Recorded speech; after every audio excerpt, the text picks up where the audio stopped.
thank you very much, everybody. This is an honor. 59 governors, think of that. But we actually we added a few from the islands, so we broke it down to 49. But we love to exaggerate just a little bit. This has been really a great couple of days. We've had a lot of fun together, and it's been, very special. We've gotten to know each other. We've gotten to like each other in almost all cases. Let's see, one or two cases, every case, I would say, every single case. I just want to thank Vice President Mike Pence and our second lady, Karen. Thank you very much. Thank you, Mike, very much. And I especially want to thank our really great cabinet for being here. We have most members of the cabinet and our great new Attorney General, and Bill Barr and Mrs. Barr. Thank you very much. Thank you, Bill. Thank you. Thank you very much. I can say this, our country is doing very, very well. We are doing record business. We're doing record employment. Right now, we have the most people working in our country than ever in the history of our country, close to 160 million people.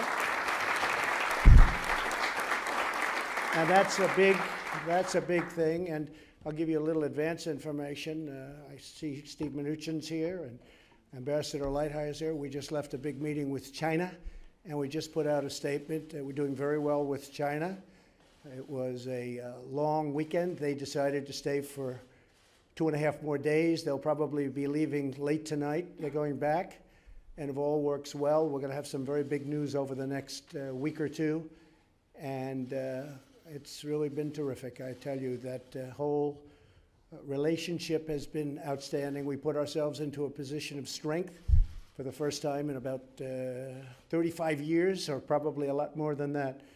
But China has been terrific. We want to make a deal that's great for both countries, and that's really what we're going to be doing. And I think it's going to, as governors, most of you, many of you are governors, and doing an incredible job, and so many have come up and said, how are you doing with China? Which is a very unusual question for people to come up and ask almost everyone. Sir, how are you doing with China? Because it affects your state so much. China is everywhere. And I think you'll be very, really amazed with what you see. Maybe. Let's see what happens. We still have a little ways to go. Would you say that's correct, Mr. Ambassador? We have a little bit. But I want to thank you, Bob. You've been working 24 hours around the clock. And I will say this publicly, when I was able to be lucky enough to win the presidency, I called Bob Lighthizer because for years people have known he's the greatest trader that we have on this type of trade. We have many different types of trade. And I really understand now why. Thank you very much. Fantastic job. And Steve. Great job. And also, I was going to leave very early tomorrow, but now I'm going to do it a little bit later. I had an option to do it at 6 in the morning or 11, and I chose 11. This way we can spend a little bit of time with you tomorrow morning because you're having a breakfast, and I'll come to the breakfast. But literally, I said, what kind of an option is that? I can leave at 6 in the morning or 11. They said, you can leave at 6 or anywhere between 11 and 12. I said, I'll take 11 to 12. But you're having a breakfast tomorrow, so I'll be with you at the breakfast. But we'll be leaving for Hanoi, Vietnam, and we'll be meeting with Kim Jong-un. It's a very interesting thing to say, but I've developed a very, very good relationship. We'll see what that means. But he's never had a relationship with anybody from this country, and hasn't had lots of relationships anywhere. And I always say, the media sometimes will say, well, what have they given up? We've given up nothing. The sanctions are on, everything's on, but we have a special feeling, and I think it's going to lead to something very good, and maybe not. I think ultimately it will, but maybe not. And I'm not pushing for speed, but we're not removing the sanctions.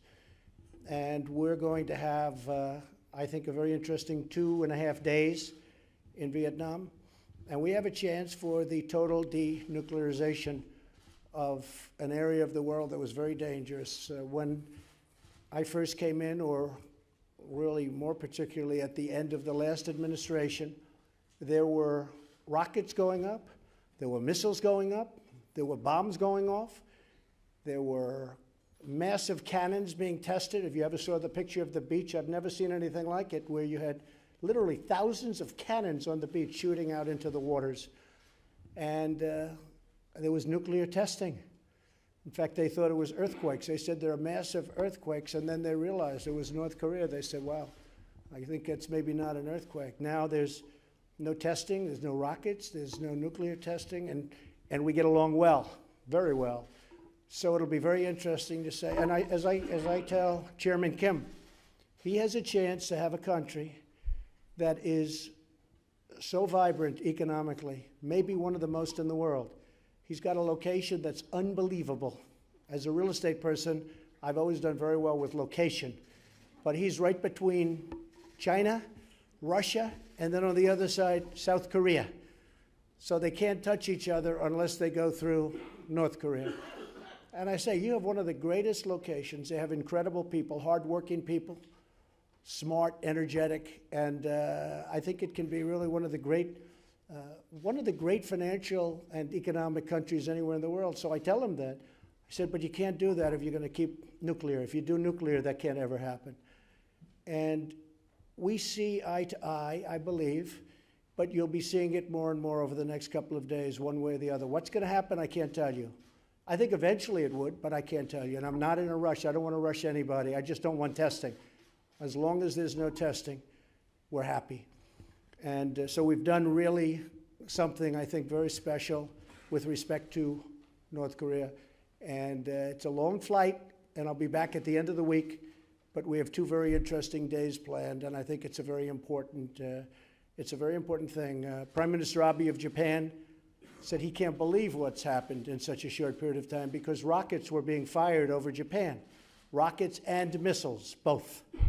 And now that hasn't happened in a long time, 16 months, 17 months. No more testing, no more rockets, no more checking to see whether or not this stuff works. So you'll be seeing it, and I think it's going to be very interesting for people to see. But there's a chance to do something very, very special. It's very exciting. And likewise, if we can do the great economic deal, it would be the largest trade deal ever made by far, if you look at it. It's our deal with China.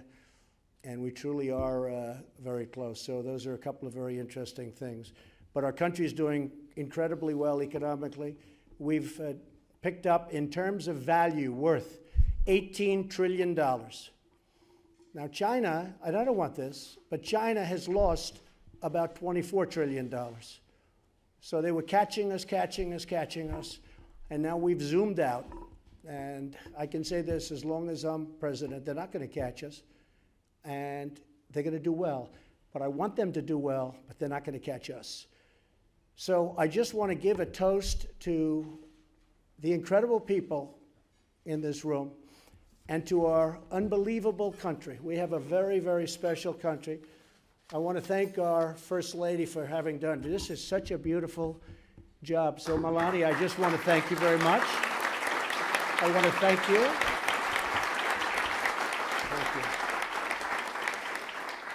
you. And I would like to ask Governor Bullock to come up, please, from a very special place that I like very much for the obvious reason. And perhaps you could give a toast, please. Thank you, Governor. Thank you very much.